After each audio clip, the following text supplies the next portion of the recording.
Welcome to Talk Tennis. Joining me today, we have the executive director at the Johnny Mac Tennis Project, Ryan Cotillo. I'm sorry if I mispronounced your last name. It's okay. It's Cotillo, but everybody says Cotillo. Okay. Ryan Cotillo, thank you so much for joining me. Of course. Thanks for having me. I appreciate it. First question for you is, I'm so excited to talk about the Johnny Mac Tennis Project, but I want to know your background in tennis and how tennis is kind of woven through your life. Yeah, definitely. So my tennis story. So I started playing, my grandma gave me lessons when I was, for my 5th birthday, I believe. So my parents still say it to this day. I picked up the racket and I just loved it right away. So yeah, from there I started playing a little bit. Once I got to the age of 10 or 11, it was more 3-4 days a week and just kind of happened. Became super competitive. I did the whole junior tour, played all the USTA tournaments, sectional, national, played some ITFs. I ended up getting a full scholarship. I played at Wake Forest University. And then, once I graduated college, tennis really defined me. So it's just such a, independent sport. It's super time intensive. So it just really becomes your whole life and kind of, for me at least, just made me who I am. You have to be pretty tough and resilient. And, it's a sport that you really need to be dedicated to. So when I graduated college, it was really tough for me to kind of go from tennis being my entire life to oh, okay, I need to get a job and it's not going to be tennis related. So it was actually really good for me because the first, 9 years of my career, 8 years of my career after college were not anything to do with tennis. So I worked in sales, operations. I would still play here and there, but I actually ended up, about 2 years ago, I started to work for this startup company called Top Court. They recruited me. So it's it's like a masterclass for tennis. So I was the head of their business development team. So that really kind of brought me back into the tennis world, which was really cool because I was able to take my tennis background, my tennis experience, and then my career focus in sales, operations, business development, and really combine them. So that was a really cool experience for me. And then I got reconnected to Sport Time John McEnroe Tennis Academy through my previous job. So they were kind of feeling me out. What are you up to these days? This ED role happened to open up, and they're like, "This is the perfect fit for you." So here I am. So I grew up. I'll try to make it as quick as possible. But I also grew up, I played at Sport Time John McEnroe Tennis Academy as a kid. No way. Before the McEnroes were involved. So I always played at Sport Time. And my parents weren't able to afford the amount of tennis that I was playing and travel. So I was lucky enough to be awarded a scholarship from Sport Time to be able to kind of pursue my tennis dreams. So the fact that I'm now in this role, and I'm now able to, give that opportunity to other kids who are, just like me is pretty special. So that's awesome.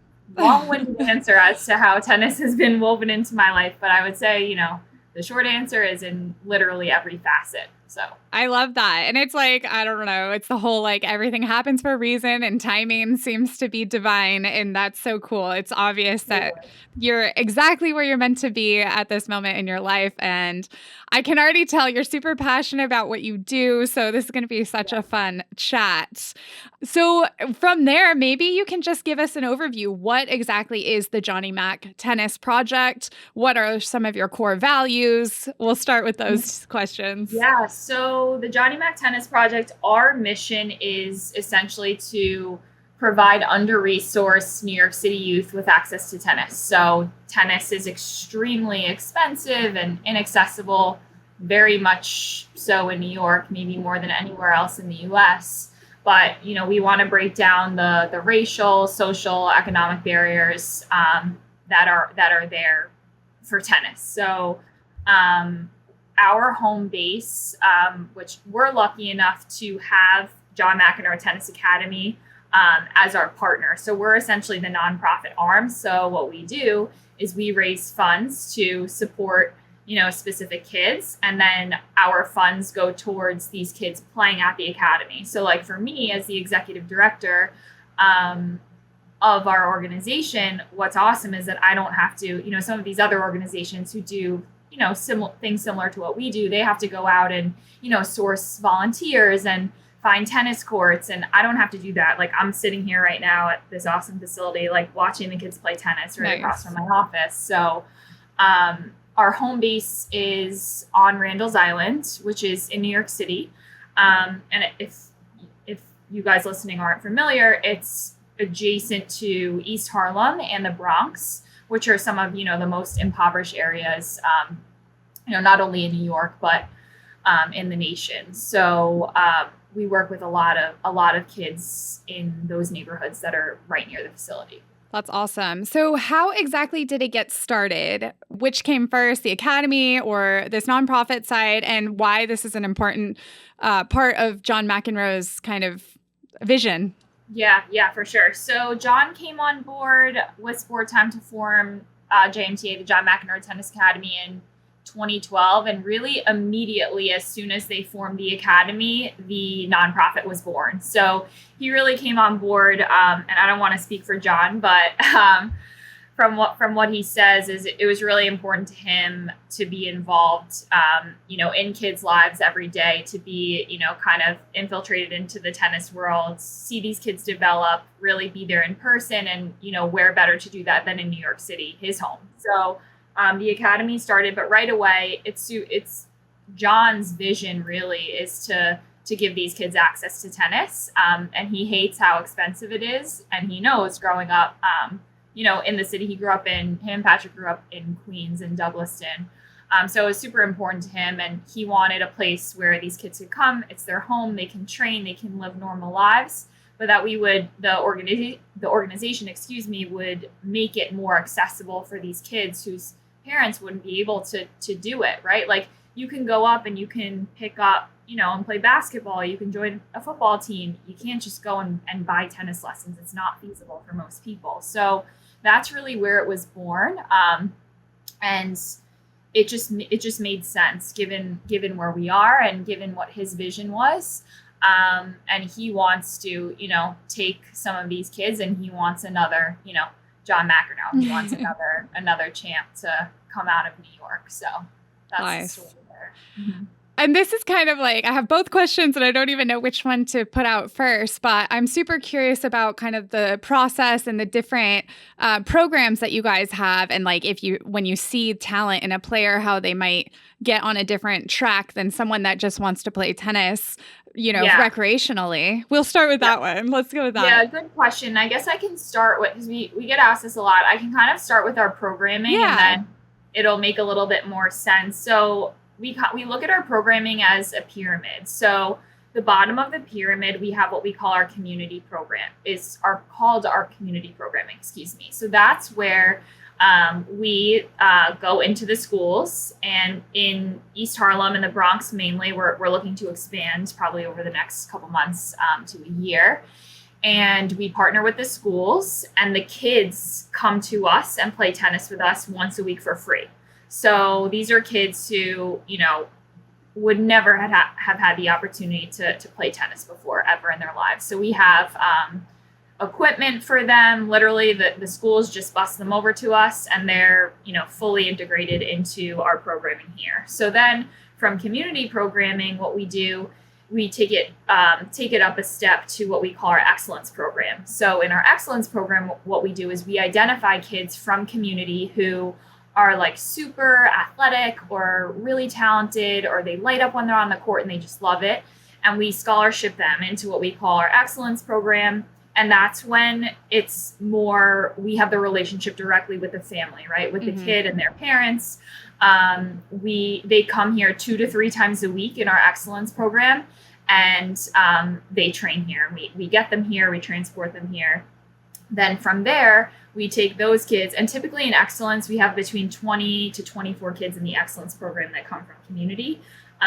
If we have other kids who kind of come in and on their own and they didn't come from community, we means test all of our kids. So anyone we, scholarship has to qualify financially from, their household income and other factors, but we'll kind of feed them right into community if we see that, they maybe have played before, or, what have you. So from community, then that feeds right into the top of the pyramid, which is JMTA, the academy. So those kids obviously get to that level where, they need more training time, they need more support, financial support, and, our support as well. And then they feed right into the academy. So those kids are the ones, that we're seeing then 4, 5, 6 times a week here.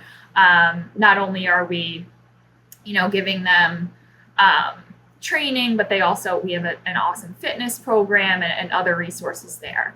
And what's cool about it is scholarship. So we have this year, we're going to have over 1,000 kids participating in our community programming, which is really cool. It's the most schools, most kids we've ever had.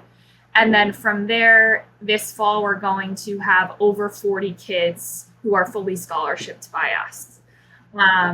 And what's great is that these kids at the academy level, they're playing with other kids who obviously they're like paying to be here. So there's 600 kids in the academy and we're scholarshiping, 40 of them. So it's not like it's these 40 kids, always playing together. They have all of these other kids to, play with, train with, hang out with, all the coaches and the facility as well. So. Yeah, no, that's awesome. And I guess an easy question from there is, where does your funding come from? Do you have groups of people that are obviously invested in seeing children kind of accelerate and be successful? Yeah, good question. So we have 2 major fundraising events that bring in a lot of our funding. We have our comedy night in April, which is at Caroline's. And, people come, see a bunch of comedians. John and Patrick co-host it. Super fun event. And then our biggest fundraiser is actually coming up in August. It's the Pro-Am. Okay. That's in Amagansett in the Hamptons, and it's a super fun event. We have a bunch of legends. We have like a Legends flight. So the Bryan brothers are playing in it this year. Obviously, nice. The McEnroes, a couple other surprise guests, and people come, and it's like a 4-hour day filled with tennis. It's like 10-point tiebreakers and doubles. There's food, drinks. We have a live auction, a silent auction. So that's a really big one for us. And then we also have, like you said, we have, a big corporate sponsor of ours is BNP Paribas, which I'm sure we'll get into that a little bit. We have other, donors who may have heard of us. They're, super invested in what we're doing, whether they've, seen the kids here through community or if they've heard about us, individual donors, sponsors for our events, things of that nature. So that's kind of our fundraising all encompassing there. Awesome. And how often is John around? And I know Patrick is also there sometimes. And I guess another question that I kind of want to go with it is like, I'm getting older. We're all getting older. So I obviously appreciate who John and Patrick McEnroe are, but the kids these days probably have no idea who they are. And like, how is he introduced to them? Sure. Yeah. So to answer your first question, when John and Patrick are not commentating, they're here all the time. Oh, that's so cool. Yeah. They just got back from Wimbledon and I've seen them both here all week. So Patrick is the president of our board, of JMTP's board. So he's super hands-on. I see him, talk to him every single day. He's also the co-director of the academy. So he's on court a lot. He's teaching lessons. He's out there with the kids during the clinics and groups. And same with John. Like I said, when they're here, they're here. They love being on the court with the kids. John goes out and hits, and he doesn't just hit. If you know John, he doesn't want to rally. He picks like the pros or the kids. He's like, all right, we're playing sets. Like it's all points. Nice. So yeah, they're here all the time, which is really cool. And then it's funny you say that because I get that question all the time. It's like, obviously everyone, knows John McEnroe, but some of these kids, they're so young, like they weren't around when John and Patrick were playing. But the kids here, when John's on the court, when Patrick's on the court, like they know who they are, obviously, yeah. Playing here. And, they're introduced as, these are some of the best players of all time. And, he's John McEnroe, he's a legend. So the kids really look up to them and, try to impress when they're on the court. It's cool to see because like you can see how much it means to the kids when they come out there on the court. The demeanor like totally changes, where sometimes we're like, come on guys, like you need to do this all the time, you know? Yeah. But yeah, it's pretty neat having them here all the time, that's for sure. That's awesome. I love to hear that. They sound very hands-on, and that's really cool.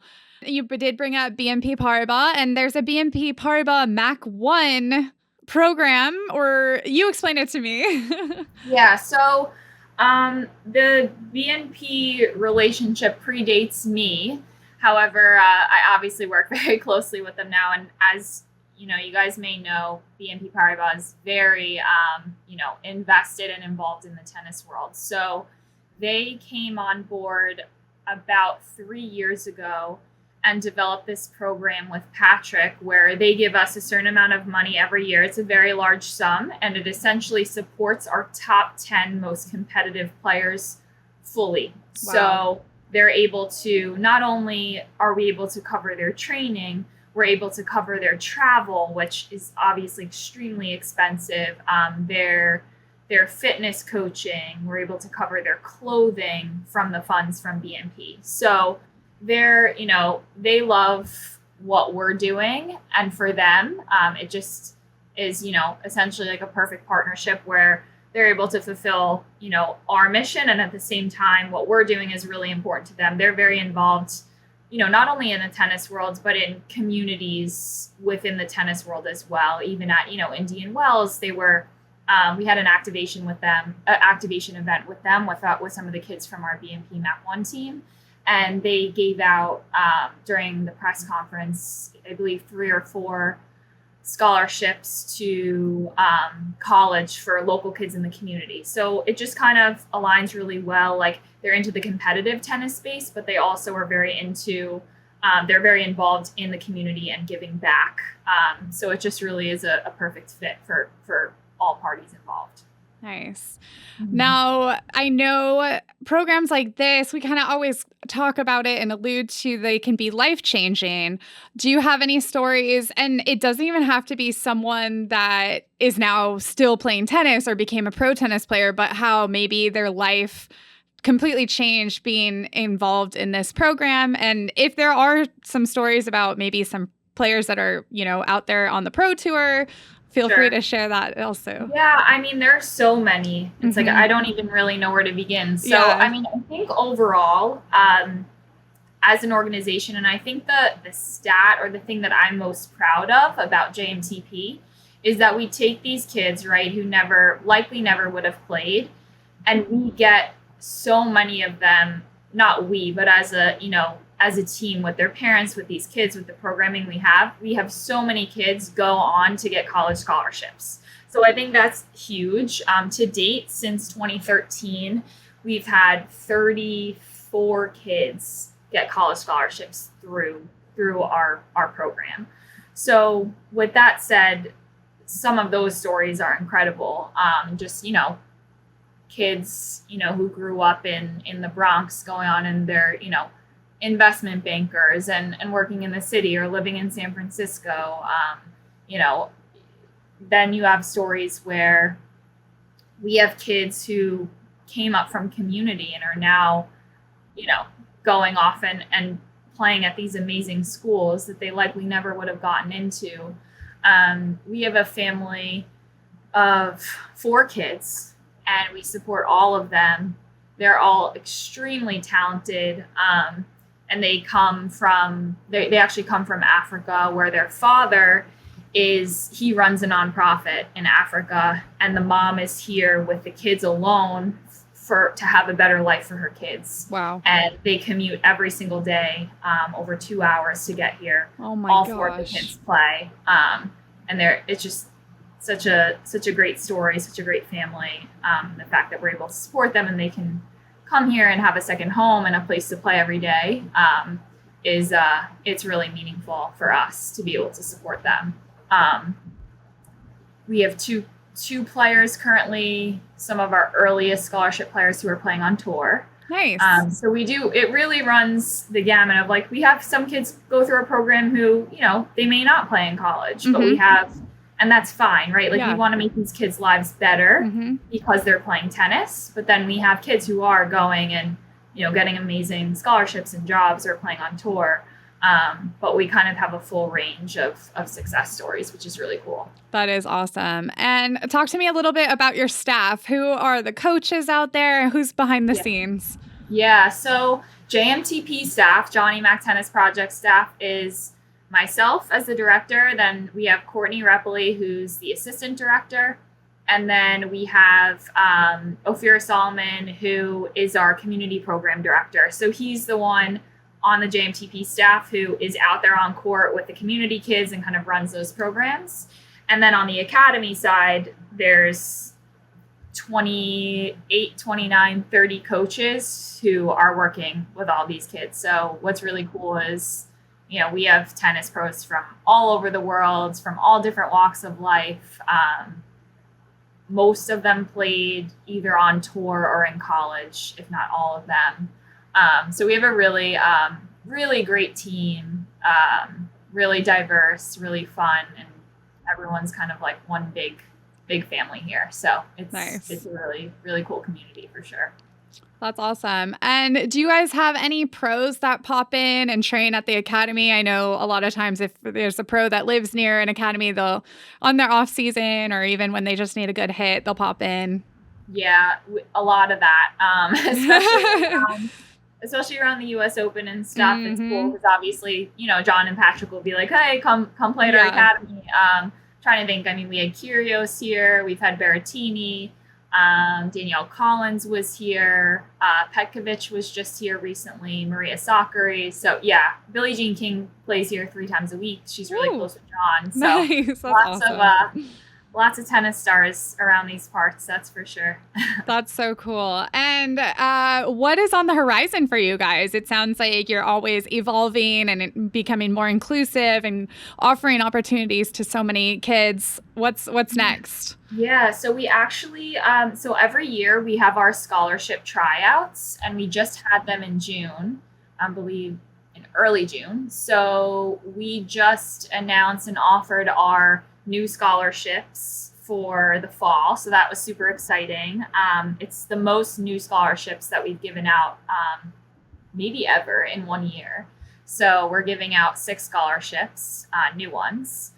And then I think just on the horizon, we have our Pro-Am coming up, which is essentially taking up our whole lives until 27. It's a huge event. But we're really looking forward to just continuing to grow, right? Like I said, I mean, it all kind of starts from our community programs, and we have our biggest group of community kids coming in the fall.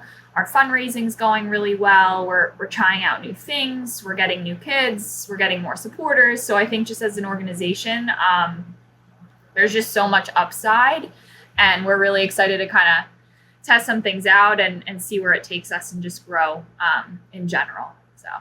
Awesome. And if someone listening wants to get involved, from the most easy way to be involved to maybe showing up at a fundraiser or helping even volunteer, how can they go about doing so? Yeah, on our website, there's a lot of detail on our website. I mean, the easiest way to get involved is you can literally donate anything from, a cent all the way up to whatever it is that you want on our website.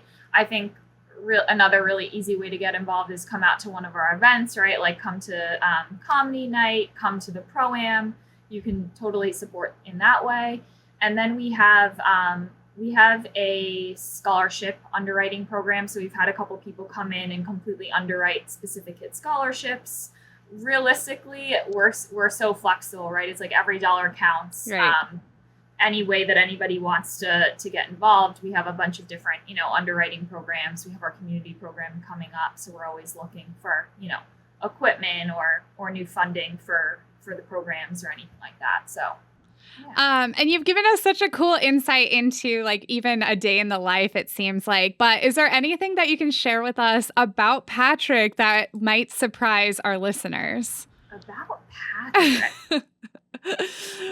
I don't know if you guys know this, but he has a really awesome podcast, actually, that's on Spotify. It's called Holding Court. Okay. So he loves doing that. He's doing that. I think he gets one out there like once a day. Dang. But yeah, no, Patrick's awesome. He's hilarious, super down to earth. I don't think I have anything that's super surprising about him, but yeah. And same question, what about for John?